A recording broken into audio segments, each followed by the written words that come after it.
White chicken chili is a very easy dish to make. We begin by melting 2 tablespoons of fat in a stock pot. Here I'm using a wide wok just to make it a little easier for you to see. I'm using palm shortening, but coconut oil or any other fat that your family doesn't react to will work just as well. Add 1 diced onion. You want to cook the onion until it's completely tender but not browned.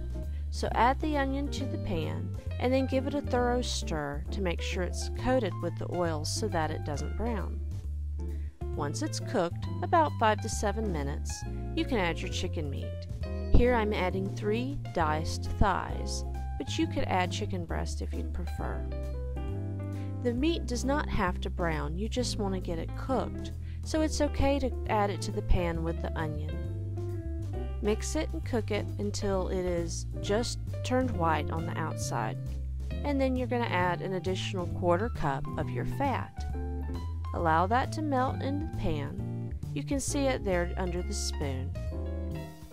And then add 1/4 cup of flour.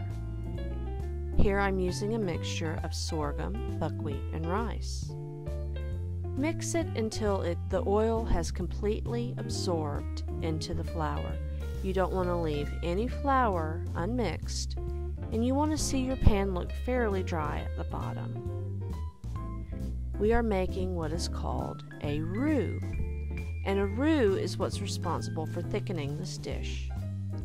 You're then going to add 2 cups of chicken stock and 1 cup of either coconut milk or a nut-based cream replacement. Mix it in and then add your green chilies. If you buy them at the store in a can, they're called green chilies, but you can buy them fresh in the produce department under Anaheim chilies. Now I'm adding garlic. The recipe calls for 2 to 3 cloves, but we like a lot of garlic. If you use garlic powder instead of whole garlic, you'll want to add about a 1/4 teaspoon of garlic powder. Then you add a 1/2 tablespoon of chili powder, 1 teaspoon of cumin, 1 teaspoon of salt, and as I add to all of my dishes, a little bit of concentrace. Concentrace is a trace mineral supplement. It's optional for everything, but I like to add it to make sure that we're getting the trace minerals that we need.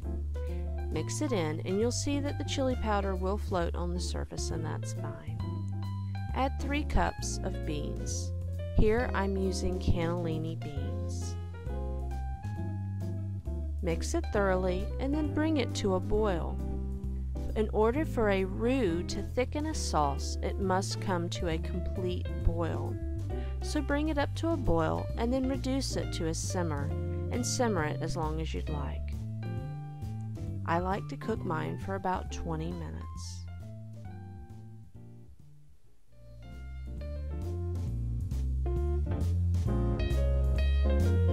And that's it, white chicken chili.